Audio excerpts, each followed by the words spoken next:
할렐루야, 살아 역사하시는 하나님 감사합니다.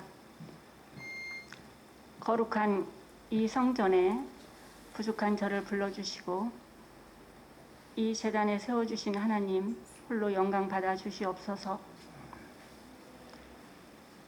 하나님께서 여호와 일에 날마다 준비하시고 축복하기를 원하시는 주님, 이 우리 교회를 위하여 하나님 기도합니다.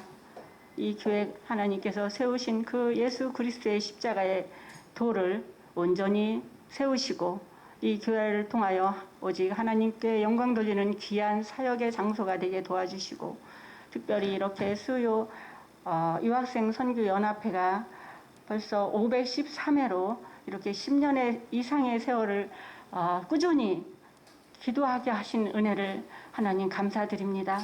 이 기도하는 무릎 위에 하나님 축복하여 주시고 하나님 함께하여 주시고 영광 받아 주시옵소서.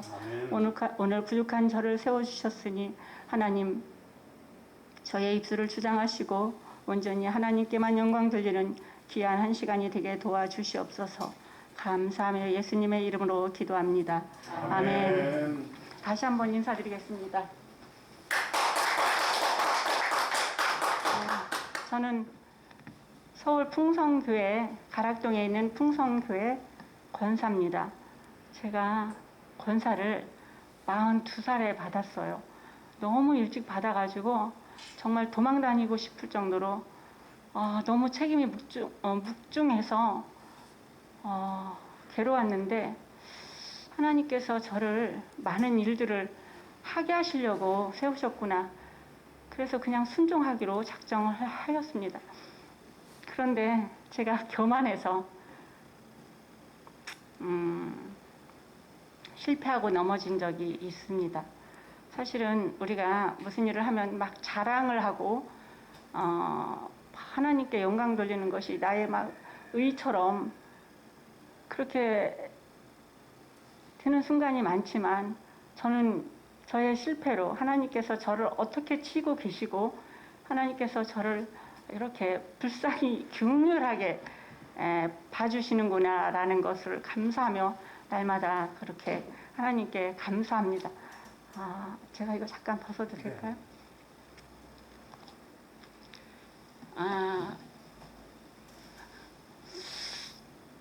저는 저 시골 충남 공주 계룡산 밑에 태어났어요.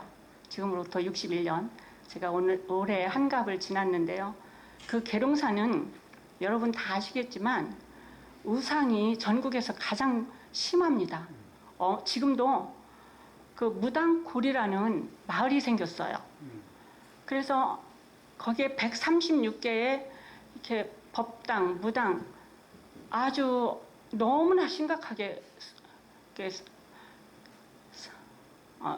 커지고 있는데, 제가 거기서 태어나서 교회에 첫 발을 내딘 것이 7, 8살 때였던 것 같아요.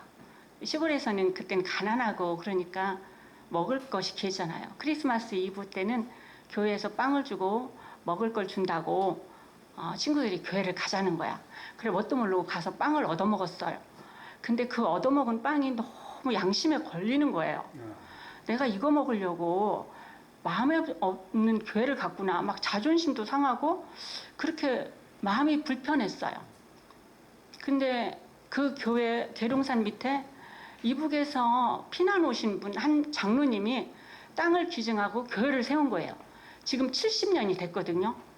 처음 교회가 생겼는데 제 학교가 초등학교 앞에 그 교회가 소나무가 엄청 아름답고 열쇠, 그러니까 이게 심은 소나무가 아니라 자연 속으로 자란 자연수죠. 그래서 소나무가 굉장히 멋있고 종탑이 높고 아름다워요.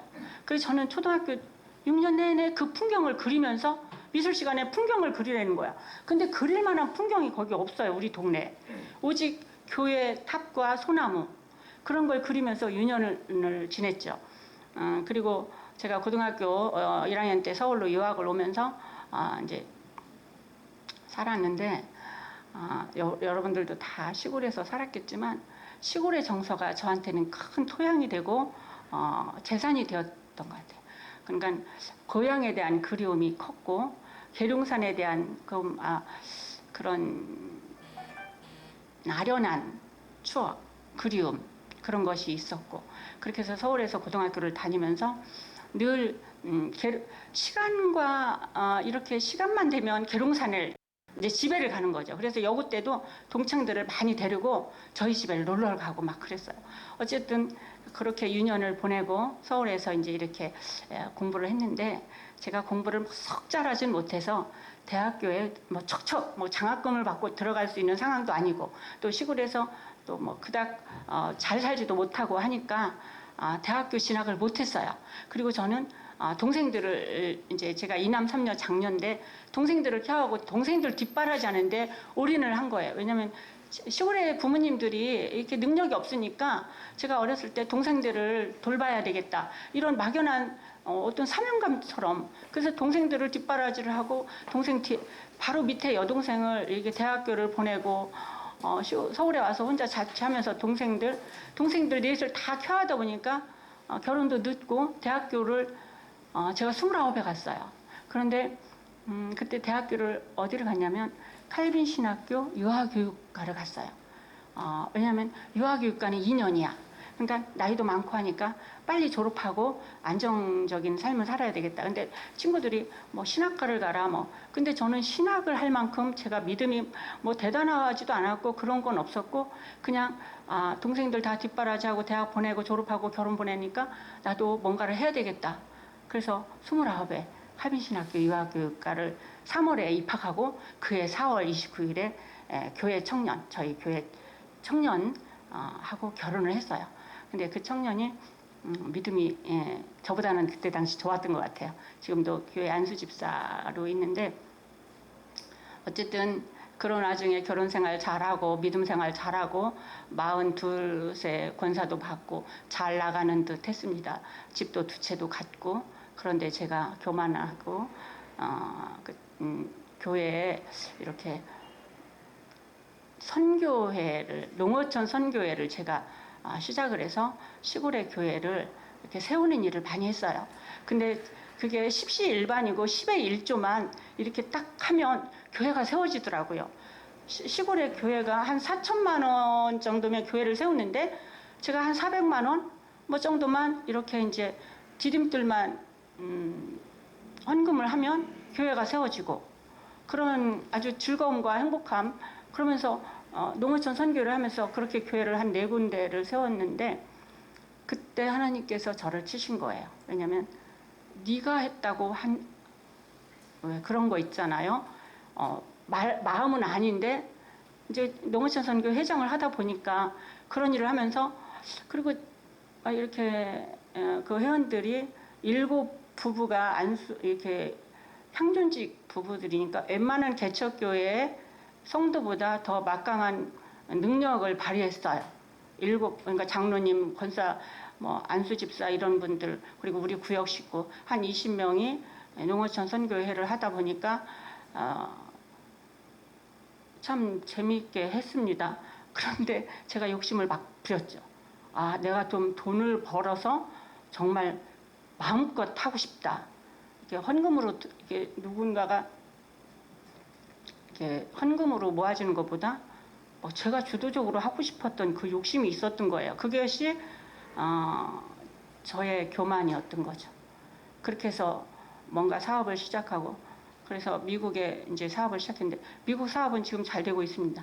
그런데 필리핀에 무슨 사업을 하다가 제가 결국은 심각한 이제 파경에 이르렀죠. 그럴 때 빨리 깨닫는 지혜가 있어서 하나님께 엎드려서 회개기도 많이 했습니다.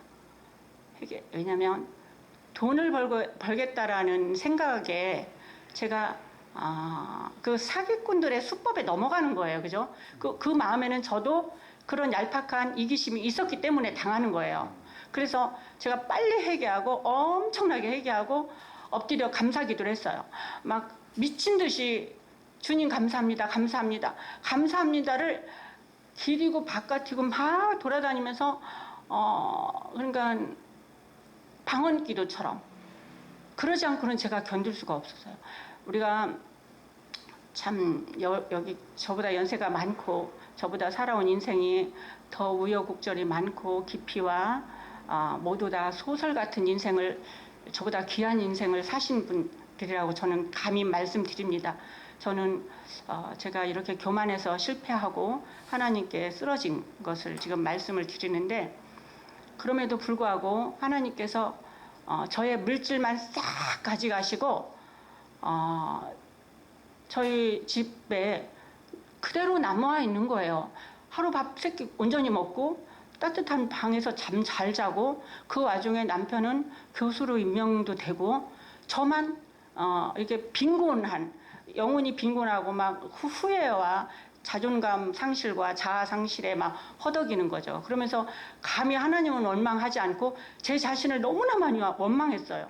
이게 누군가가 실패해서 내가 피해를 봤다 그러면 그게 용서가 바로 됩니다. 근데 내 실수로 인해서 내 가정이 힘들어진다니까, 이것이 아무리 회개 기도를 하고 아무리 내가 감사합니다 하도 이 몸 안에 있는, 이 뇌에 있는 몸체에 오는 그 자괴감이 저를 용서를 못하는 거예요.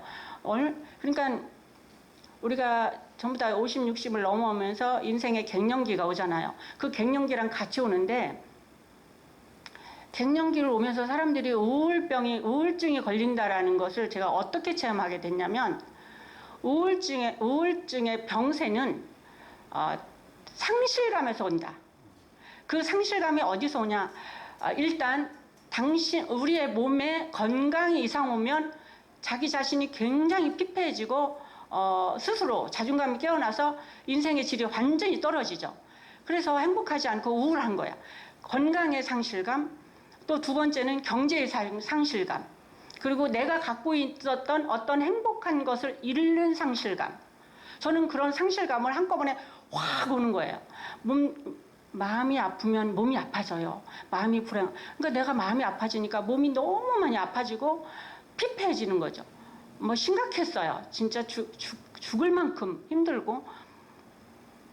그리고 이렇게 또 우리가 행복한 사랑했던 사람을 잃거나, 그때 우리 부모님들은 자식을 잃을 때 가장 상실감이 큽니다. 그죠?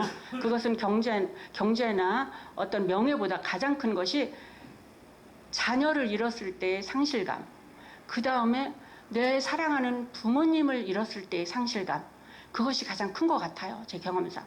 그러고 아파 힘들어 하는데, 저희 친정아버지가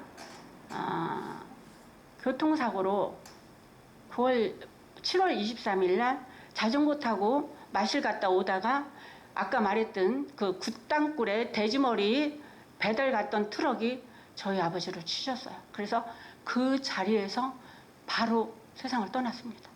그런데 참 아버지가 교통사고를 당했다. 근데 그 앞전에도 교통사고를 2번을 당하셨어요. 근데 그때는 교통사고 당했다 했을 때 아무런 그 절망감이 없었어요. 근데 이번에는 그 전화를 딱 받는데 이거 아버지가 돌아가셨구나 하는 생각이 딱 오는 거예요. 그 아버지가 갑자기 그렇게 돌아가시는데 그 상실감이 저를 결정적으로 너무 아프게 하는 거예요. 몸과 마음으로. 그게 이제 2012년도인데 그렇게 2, 3년을 아파하면서 제가 이제 막, 그때 여러분 아시겠지만 이 스마트폰이 생기면서 카카오 스토리가 있었어요. 그때 제가 첫 장면이 아버지 돌아가실 때 그 그 장례식에 꽃 화환 있잖아요. 화환이라고 할 조화가 42개가 들어왔어요.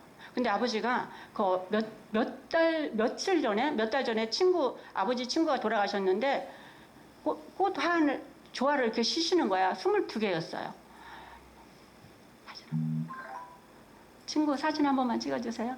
그런데 22개가 들어왔는데 아버지가 그러시는 거예요. 나 죽었을 때 22개만 들어오면 좋겠다. 그 친구가 22개를 받았으니까 당신도 22개가 받고 싶은 거예요. 근데 42개가 오셨더라고요. 그래서 제가 그걸 양쪽으로 사진을 42개를 다 찍고 그걸 카카오 스토리에 처음 올린 내용이에요.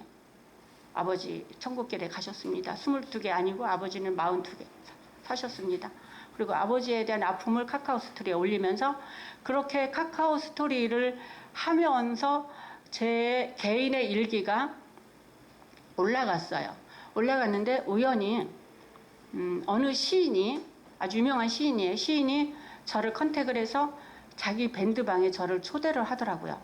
그래서 거기서 시 공부를 하면서 같이 이제 시인들하고 대화를 하면서 시를 이제 이렇게 쓰는 연습을 하면서 그렇게 이제 한 1년을 보냈어요. 근데 그 밴드방에 시화창작이라는 발행인이 또 있었어요. 그러니까 그분이 저를 자기네 사무실로 와봐라 그러는 거야. 그래서 갔어요. 그랬더니 시 공부를 좀 해보세요 그러는 거야. 근데 제가 29에 대학을 갔잖아요. 공부하는 거에 대해서 굉장히 이렇게 집착하고 있었어요. 공부를 제때 못한 사람들이 한이라 할까? 그래서 시 공부를 열심히 했습니다.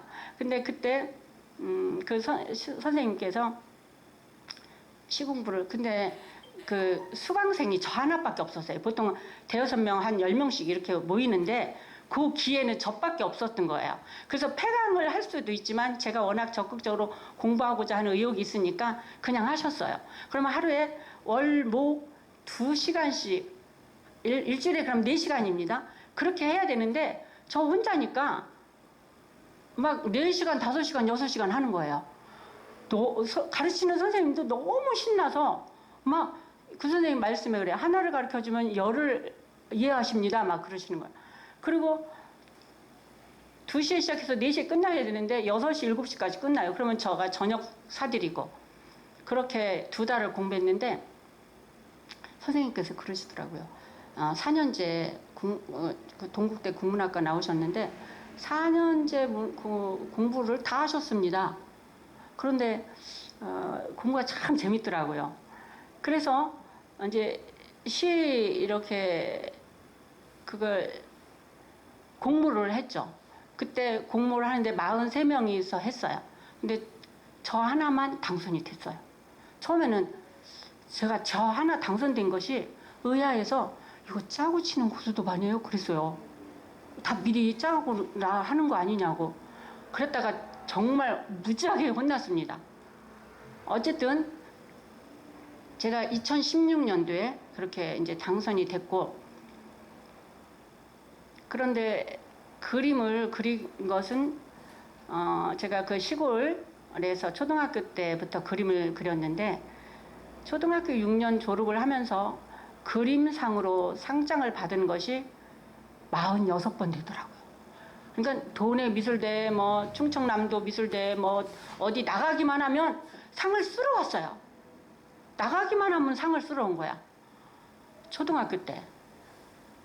그리고 서울로 유학을 와서는 그림을 전혀 안 그렸어요. 안 그리고 문예반에 갔어요. 문예반에. 예, 이제 막 소설 같은 거, 시 같은 거 쓰고 싶어서, 글 쓰고 싶어서 문예반을 간 거죠. 그러니까 저한테는 글쓰기와 그림 그리기가 이렇게 안에 있었던 것 같아요. 그래서 저는 전공도 하지 않았고 문학도 전공하지 않았고 그림도 전공하지 않았지만 계룡산에서 살았던 시골, 저희 아버지가 저 풀 위에 산 아래, 나무 아래, 강가에, 계룡 저수지 위에 그 드넓은 자연 위에서 저의 탯줄을 끊어주셨기 때문에 그런 감성이 저한테는 재산이 되었던 것 같습니다. 어쨌든 2016년 시 당선으로 등단 시인이 됐고, 근데 아직 시집을 한 번도 안 냈어요. 왜냐면 제가 특별히 막 이름 내고 막 이렇게 내 자랑하고 이런 거에 대해서 그것을 다 내려놨기 때문에 선생님께서 시 등단하고 1년 안에 시집을 내세요. 그런데 지금 6년이 넘었잖아요. 근데 시집을 안 냈어요. 근데 사실은 이제는 한번 내야 되겠다라는 생각으로 이렇게 이제 시를 정리하고 있습니다. 제 시는 그렇게 아픔을 치유할 때 자연 친화적인 꽃을 막 보러 다녔어요. 산천에 꽃을. 제가 34살 때 꽃꽂이를 시작해서 거의 이제 28년 정도 됐는데, 꽃꽂이를 시작하면서 교회 성전 꽃꽂이를 제가 자비로 한 10년 이상을 했었어요. 그때는 돈이 있어서가 아니더라고요. 마음이 있으면 하게 되는 거예요. 진짜 그때 34살 때 뭐 결혼해가지고 막 살기 빳빳한데 무슨 돈이 있어요. 정말 미장원 한 번 안 가고 목욕탕 한 번 막 가는 거, 뭐 엥겔 지수를 줄여가면서 일주일에 한 번씩 꽃꽂이를 하는 것을 10년을 했어요. 그러다 나중에 너무 힘들어서 이거 그만해야 되겠다. 이제 남편한테 그랬더니 굶어 죽어도 그냥 하라는 거예요. 그래서 자비로 그렇게 이제 한 10년 이상을 하고, 이제 그때는 수원 살 때예요. 그때 하고 서울로 이제 가락동으로 이사 오면서 그때 자비로 이제 조금 하다가 제가 이제 아이디어를 냈죠. 교회에 이렇게 안내판에 꽃꽂이를 특별한 자기 기념일에 할 수 있는 사람을 이제 이렇게 할 수 있도록 그런 이제 목사님한테 상의를 드려서, 그러니까 52주 중에 거의 40회가 차는 거예요. 뭐 생일 기념, 결혼 기념, 뭐 추도 예배 기념, 무슨 아들 뭐 무슨 기념해서 40주 이상이 차요. 그럼 나머지 주는 제가 하면 되죠. 그렇게. 그런데 사실 교회 꽃꽂이, 성전 꽃꽂이가 돈이 많이 듭니다. 그것은 많이 드는 사람들은 계절 꽃꽂이, 그 시장에 이 꽃이 생물이기 때문에 그날 값이 전혀 다릅니다. 내가 생각했던 것대로 하려면 안 돼요. 그러니까 속으로 디자인을 이제 하고, 그리고 교회 절기에 맞게 구상을 합니다. 그런데 꽃의 그 컬러가 참 중요해요. 제가 그림을 그려서 그런지 꽃에도 컬러, 꽃의 어느 종류가 중요한 것이 그날의 분위기에 맞는 컬러. 그래서 어느 날 가면 장미가 한 단에 10,000원이고 어느 날 카네이션이 20,000원이고 막 엄청 비싼 거예요. 그러면 그렇게 비싼 걸로 다 하면 돈 10만 원, 20만 원 갖고도 다 못하는 거예요. 그러니까 그날 시장에 가서 가장 저렴한 색 꽃으로 빨리 바꾸는 거예요. 그리고 디자인도 바꾸고. 그래서 돈을 적게 들이면서도 화려하고 멋지게, 풍성하게. 그래서 빈티 안 나게 하려고 하는 그런 은혜를 막 주시더라고요. 그렇게 해서 꾸준히 했습니다. 진짜 28. 그런데 제가 그림을 그리고 시를 쓰고 해도 꽃꽂이 하는 그 시간 한 3시간 이상 합니다. 사실 꽃꽂이 하는 날은 이렇게 교회 양재꽃시장을 가고, 근데 남편이 전부 차로 운전기사를 해줘요. 꽃. 그러면 하루 종일 걸려요. 갔다 오고 교회 청소하고 뒷마무리까지 하려면 하루 종일 걸리는데, 정작 꽃은 2시간 꽂아요. 양쪽 한씩. 그런데 2시간이든 3시간이든 제가 가장 집중하고 가장 열심히 하더라고요. 그때는 화장실도 한 번도 안 가요. 다 끝난 다음에 가. 근데 그림을 그리면 화장실도 들락들락 막 해요. 시를 쓰는 것은 뭐 특별한 뭐 그런 시간 개념이 없고, 뭐 특별히 집중하는 게 아니죠. 스치고 지나갈 때도 팍 써지고. 근데 꽃은 내가 집중하고 시간 투자하고, 정말 이 당산에 이 강단, 구별된 상 아닙니까? 강단이. 거기에 이렇게 정말 하나님께 드리는 꽃이기 때문에 가장 제가 집중합니다. 그래서 내가 돌이켜보면 내 개인의 달란트는 꽃꽂이, 성전 꽃꽂이구나 라는 생각을 하고, 그때 가장 집중하고 기뻐하고 하나님께 이렇게 온전히 드리는 시간이 약간 샛길로 갔는데, 사실은 오늘 시와 그림에 대해서 시를 보는 그림, 시인들의 마음, 그리고 그림을 그리는 그런 마음, 그렇게 말씀을 좀 전하고 싶다 했는데, 여기 보니까 저보다 연세들이 많으시고, 제가 막 시는 어때요, 그림은 어때요 이렇게 주제넘게 말하기가 참 어려워서 제가 살아온 그 이야기를 간단히 지금 하고 있습니다. 괜찮으신가요? 아무튼 떨리고 두려운 마음이지만, 그래서 그림을 그렇게 이제 신이 됐고, 그림은 이제 옛날에 초등학교 때 내가 그림을 잘 그렸는데, 이제 막 몸이 아프고 이렇게 이제 그 상실감과 우울감이 있을 때, 내가 나를 사랑해야 되겠구나. 나를 사랑해야 되겠구나라는, 왜? 하나님께서는 우리의 몸이 성전이라고 말씀하셨어요. 내가 내 성전을 함부로 굴리고 막 아프고 막 넘어지고 교통사고도 당하고 이게 정신이 없으니까요. 막 넘어지고 교통사고 당하고 막 그럽니다. 그래서 몸이 많이 망가지고 힘들 때 내 자신을 보고 거룩한 하나님의 성전 나를 존귀 생각하고 그만 내 자학을 멈추고 내가 좋아하는 것, 나를 사랑하는 것을 해야 되겠다. 그래서 그림을 다시 시작했어요. 근데 제가 그림 그릴 때 중학교 수준에서 제가 그림이 딱 멈춰 있었어요. 사실은. 그래서 1년 반 동안 구상작가라는 것은 실물과 똑같이 그리는 것을 구상작가라고 합니다. 우리가 데생이라고 하죠. 데생을 혼자 막 연습을 했어요. 우리 중학교 미술부 처음에 가면은 데생부터 합니다. 그거를 데생을 하고 구상작가한테 가서 양술인데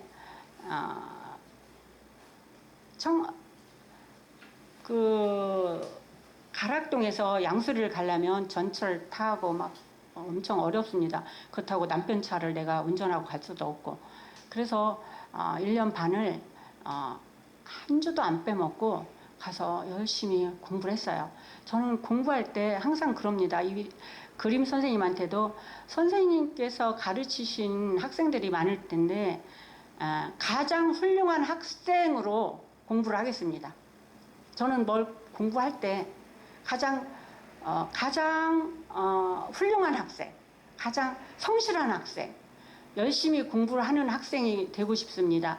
저희 아버지가 그러셨어요. 이렇게 사람이 죽으면 그 묘석에 비석에 뭐뭐뭐 학생 신이, 그러니까 뭐 이게 정계나 특별한 이름이 없으면 여러분들은 뭐 장로님, 목사님이니까 누구 목사님, 누구 장로님 이렇게 쓰잖아요. 근데 평신도들은 평민들은 그때 당시 평민들은 뭐 진사면 진사 이렇게 올라가지만 평민들은 그냥 학생 신이라고 쓰신다고. 죽을 때까지 배우는 것이 사람이다. 아버지가 그렇게 말씀하셨거든요. 근데 그 생각이 딱 나더라고요. 그래서 열심히 배우는 학생이 되어야 되겠다. 그래서 그림도 열심히 배웠어요. 1년 반. 그리고 이제 이제 아까 말씀했던 카카오 스토리 그걸 보시다가 제가 그림을 그려서 올리니까 어느 그 갤러리 관장님이 저한테 전화가 온 거예요. 잘 알지도 못하는데 그림을 봤는데 전시회를 한번 해보자. 그래서 2018년도 터미널에 한가람 미술 터미널에 그 전시회가 있었어요. 근데 정말 저는 부끄러웠어요. 정말 부끄러웠는데 그림을 너무 정직하게 그리는 거죠. 기교도 없이. 그러니까 구상 작가들은 사실 그대로 그리는 거니까. 근데 그때 24명이 전시를 했는데 제 그림이 제일 촌스러운 것 같아요. 막 이런 그림이 너무 촌스럽고 부끄러운 거야. 지금 오늘 저기 뒤에 온 친구가 있는데 그때 저 친구 그림을 처음 만났을 때 24명 중에 한 분이 지금 이제 28년도니까 한 3년밖에 안 됐잖아요. 근데 그림을 이제 저 친구가 오늘 온 작가님, 그림을 보면서 굉장히 부러웠어요. 화려한 그 붓터치라든지, 이렇게 면 처리하는 거라든지, 그리고 빛을 그려내는, 이거 빛을 그렸구나, 이걸 느끼는 거예요. 그래갖고 그림이 너무 부러운 거예요. 전시 끝나고 저 선생님 그림 2점을 제가 샀습니다. 저 그렇게 열정적으로. 왜냐면 저분한테 이런 걸 배워야 되겠다. 그리고 그 그림을 안방에다 갖다 놓고 그 그림을 보면서 배우는 거예요. 늘. 그걸 이렇게 이제, 그래서 늘 이제, 그리고 저 선생님 그림을 그리면 그 그림에 제가 막 시를 닫습니다. 그리고 그 감상을 해요. 저는 보이는 것을 그리는데 저 친구는 보이지 않는 자기만의 그 마음, 영혼을 그려내는 거예요. 스토리를 근데 그걸 제가 제대로 읽어내는 거죠.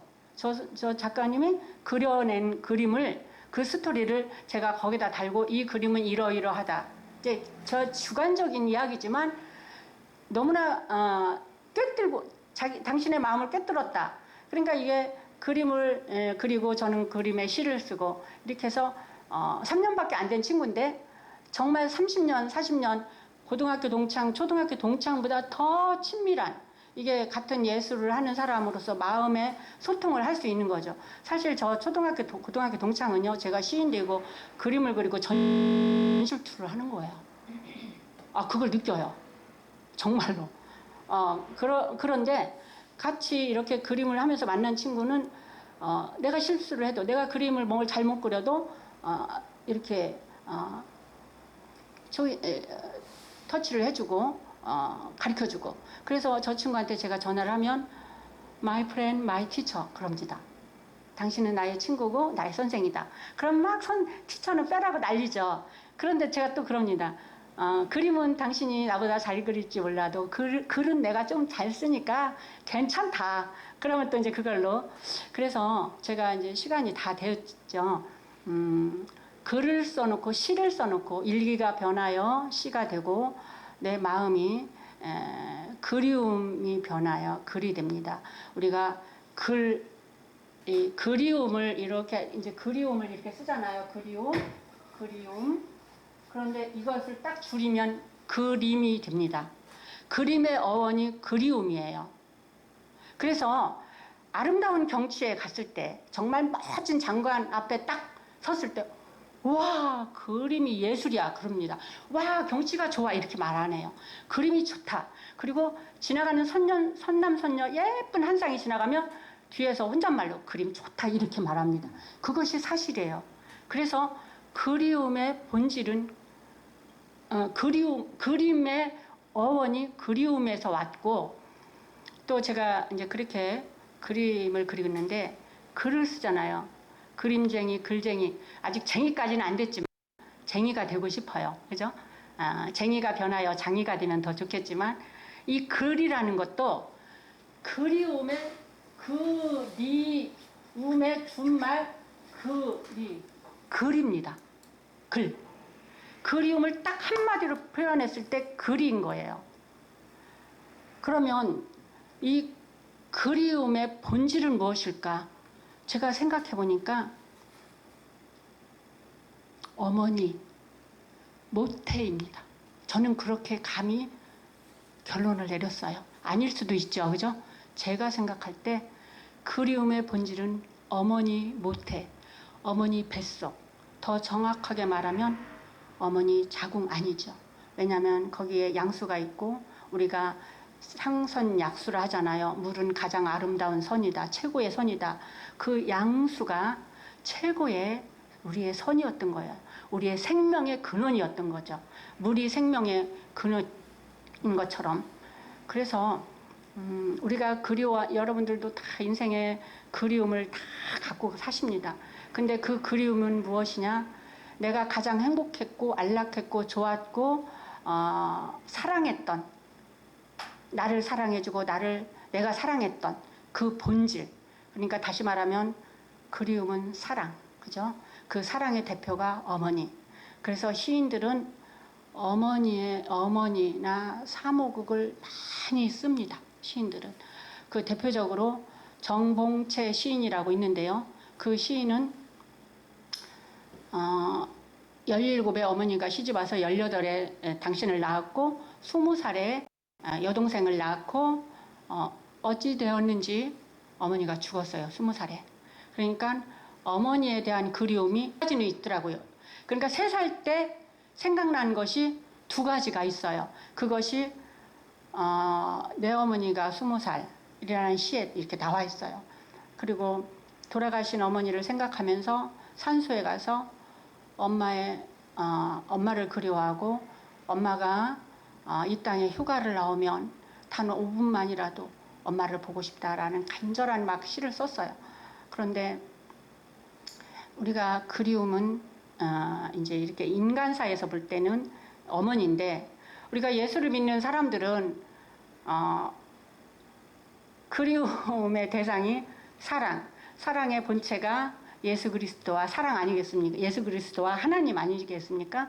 그래서 이거 살아가면서 제가 이제 많이 마음을 비우고 이러면서 하나님에 대한 사랑을 제가 이제 이렇게 막 시로 표현하고, 그 그리움을 이제 이렇게 어머니의 사랑보다, 사실은 그 시에 어머니 시래기국으로 당선이 되었어요. 어머니 시래기국. 그런데 이제 그게 진솔하다 해서 저를 뽑아주셨는데, 제가 많은 시를 이제 오늘 갖고 왔는데 한 편만 읽고 마치겠습니다. 죄송한데 그것하고 대학에서 심리학 공부하고 나서 첫 번째 단편인가 그것도 암송하신 그것도 제가 그거 옛날에 EBS 방송에 김미경 씨하고 서경석 씨가 그 불효자는 옵니다의 그 거기에 제가 이걸 낭독을 했어요. 어머니 시래기 있고. 그래서 그 짤이 있습니다. 그러면 어머니 시래기 있고 사실은 이걸 저희 아버지가 교통사고로 돌아가시고 나서 아버지에 대한 그리움으로 이걸 썼습니다. 좀 부족하지만 잠깐 읽겠습니다. 어머니 시래기국 민재영. 텃밭은 어머니 삶의 소꿉놀이 쉼터. 푸성기에 정성 다해 허리가 굽어도 몸이 먼저 일하신다. 투박한 손으로 한해거지 끝은 시래기 말리는 것. 비바람 세월에 누런 무청은 어머니 사랑 맛이다. 새벽 첫차 통학길 시래기 토장굴에 신김치 어머니 고단함이 양념되어 오남매 아침밥 지으셨다. 고깃국이 사무치게 그립던 기억 신설로도 맛이 없고 어머니 시래기국이 눈물나게 그립다. 사실 저희 아버지가 고깃국은 잘 못 드셨어요. 시래기국만 드셨는데 어릴 때 저희 형제들은 그놈의 시래기국에 질려가지고 맨날 반찬 투정을 했어요. 특히 우리 남동생은 또 시래기국이냐고 막 그러면 아버지도 투정을 안 하는데 네가 왜 투정을 하냐. 그래갖고 그 신김치 있잖아요. 허여물고 난 고춧가루도 귀해갖고 충청도는 그 양념도 음식이 이렇게 발달되어 있지 않아요. 전라도하고 달라서 별로 맛이 없었어요. 그랬는데 지금은 이 시래기국이 너무 좋죠. 시래기국보다 더 좋은 게 없어요, 사실.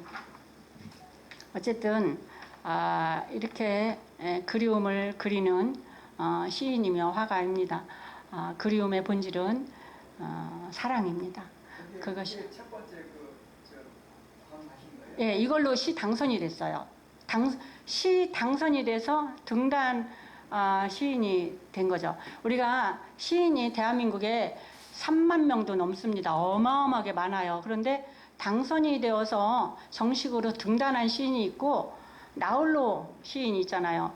누가 뭐라고 하든 말든 내가 시 쓰고 책 한 권 내. 그래서 난 시인이야 이러는 사람이 있고요. 근데 제가 이제 시 공부를 한 2달 하다 보니까 시를 보는 눈이 높아지는 거예요. 이렇게 쓰면 안 되는데 그런 거 있잖아요. 그죠? 시도 형식이 있고 사실 시는요 소설하고 다릅니다. 소설은 장황하게 막 말을 만들어요. 말풍선처럼. 그러다 삼천포로 가는지 막 읽다 보면 이게 뭔 소리지 할 정도로 말이 길어지고 산만한데 그래서 산문시도 있고 수필도 있고 소설도 있는데 시는 뭐든지 끊어내는 거예요. 끊어내기 해서 엑기스로 딱 그러니까 단어로 표현하고 한 귀절로 표현해야 되는 거예요. 그래서 시가 길면 지루합니다, 사실은. 근데 가끔 긴 시도 있죠. 길어야 또 어울리는 시도 있지만 그래서 시를 썼고 그리움을 그리면서 우리가 그림 그릴 때도 가장 아름다움고 사랑스러운 것을 그리려고 하는 것이 작가들의 본능입니다. 그런데 내가 볼 때 이거 그림 별로야 라고 하는 것도 없잖아 있죠. 근데 저는 지금 그림 그린 지 지금 만 5년 됐어요. 아직 아마추어고 갈 길이 멉니다. 이 그림은 지금 지나가는 습작의 단계고 제가 10년 뒤에 20년 뒤에는 이런 풍이 아니고 정말 이렇게 심금을 울리고 딱 보면 나만의 어떤 특색. 작가들은 이 그림은 누구야? 김창렬의 물방울이야 이런 것처럼 피카소의 뭐야? 저기 영주에 가면 장욱조죠? 작가. 그림을 이 세상의 그림은 잘 그렸다 못 그렸다는 없습니다. 내가 봐서 좋은가, 내가 봐서 감동을 받는가, 그거죠. 우리가 유명한, 비싸고 유명한 그림이라도, 누구나 다 좋다라고 느껴지지 않는 이유가 그런 거죠. 그래서 이 그림을 잘 그렸다. 저는 그렇게 표현 안 합니다. 이 그림이 내 마음을 움직인다. 설레게 한다. 그림을 또다시 보고 싶게 한다. 느낌이 좋다. 그렇게 봐주시면. 그리고 이제 이런 구성 작가들은 정말 성실하게 그렸구나. 막 몇 달씩 걸리는 것도 있죠. 제가 두서없이 막 떠들었습니다. 그런데 제가 여기 지난번에 저 작가가 72회 작품을 걸고 반출하는 날, 그림을 떼러 오는 날 우연히 이렇게 요새 코로나 때문에 코로나 때문에 뭐 이런 전시회가 많이 깨집니다. 그래서 펑크넷인 어느 분이 있어서 제가 갑자기 하게 됐어요. 그래서 이제 내일 이걸 작품을 떼야 되는데 다음에 오는 사람도 또 펑크를 냈다는 거예요. 사실 이렇게 약속을 했으면 끝까지 지켜야 되잖아요. 그죠? 뭐 사람이 많이 이 코로나를 핑계대고 저는 그런 거 정말 아니라고 봐. 그래서 내일 그림을 떼야 되는데 그 사람이 펑크를 냈다 해서 제가 그림 서너 점을 다시 이렇게 리폼을 다시 했어요. 조금. 왜냐면 한 달 내내 보고 지루한데 몇 개라도 바꿔줘야지 예의가 될 것 같아서 그림을 바꿔줬습니다. 그리고 제가 글을 쓰고 그 시에 맞는 그림도 그리고요. 그림을 딱 그리고 이 그림을 보면서 시를 딱 쓴 것이 있어요. 저거 이제 오늘 그리고 그림을 공부하면서 처음 그려야 되겠다라고 생각한 것이 계룡산이었어요. 그래서 계룡산 저희 동네에 저기 연천봉이고 계룡 저수지입니다. 그래서 그림을 그렸어요. 그림 그리기 시작하면서 계룡산을 그려야 되겠다. 그런데 그때는 4, 5년 전에 필력이 안 나오는 거예요. 도저히 작품이 안 되는 거죠. 근데 작년에 이제 제가 올해 4월 14일 날 첫 개인전을 했어요. 인생의 덧칠하다. 그래서 전시회를 하기 위해서 계룡산을 사실은 전시회 처음 그리려고 했던 그림을 전시 마지막 그림으로 저 계룡산을 그렸습니다. 그리고 이거 용도암 그림을 그려놓고 제가 저 컬러에 반해갖고 저게 일출이거든요. 그래서 저 일출에 대해서 시를 썼어요. 여기 시도 붙여놓을 거예요. 어차피 내일 제가 반출하면 그러지 않으려고 그랬는데 한 달 더 있다니까. 그래서 저 계룡산하고 그림에 맞는 그림을 그리고 시를 쓴 것도 있고 시를 써놓고 그림을 나중에 그린 것도 있는데 시를 붙여놓고 갈 겁니다. 제가 이 시 한 편 읽고 마치겠습니다. 시간이 굉장히 오래된 것 같아요. 여호와 이래 가지려는 몸부림 손에 쥐어본들 손가락 사이 모래 땅에 떨어진 사연 무릎에 객혈 기도 잃으면 얻을 것이요 드리면 받을 것이요 버리면 취함을 믿으며 소망이다. 주님은 이미 모든 것을 준비하셨다. 하나님 은혜로다. 은혜가 넘치나이다. 오직 주님은 스스로 예비자시다. 제가 너무나 탕자처럼 이렇게 돌아오고 나서 하나님께서 모든 것을 여호와 일에 준비하고 계셨다라는 생각이 듭니다. 사실 여기 이렇게 전시를 우연히 하게 되면서 제가 그랬어요. 어머, 이 교회 목사님은 굉장히 젊으신 분 같다. 오픈 마인드가 너무나 좋다. 이렇게 교회를 오픈하고 이런 장소를 제공한다는 분들은 요즘 신세대 목사 아니면 이게 어려운데 혼잣말로 그랬어요. 그리고 나중에 보니까 저보다 연세가 더 많으신 거예요. 참 대단하십니다. 존경합니다. 이런 장소 이렇게 오픈하기가 쉽지 않은데요. 그리고 딱 그날 전시회를 하러 그림을 걸러 왔는데 하나님께서 막 감동을 주시는 거예요. 성령의 감동을 주셔서 네가 갖고 있는 달란트 이 교회 추수감사절 꽃꽂이를 하라고 그런 막 마음에 성령님께서 울림을 주시는 거예요. 그래서 그것을 빨리 이렇게 말로 선포를 해야지. 안 그러면 제가 그 성령 은혜를 받은 걸 소멸하더라고요. 그래서 그것을 목사님께 얼른 말씀을 드렸어요. 제가 이번 추수감사절 때 추수감사절 성전꽃꽂이를 하겠습니다. 그랬더니요 목사님께서 아유 참 송구스럽게 꽃값이랑 재료비를 주시는 거예요. 그거를 안 받고 싶은데 안 받아도 또 실례인가 아무튼 또 받은 거 하나님께 쓰면 되죠, 그죠? 아무튼 감사한 마음으로 여호와 일에 하나님께서 예비하시는 그 길을 제가 쭉 순종하면서 가겠습니다. 감사합니다. 네.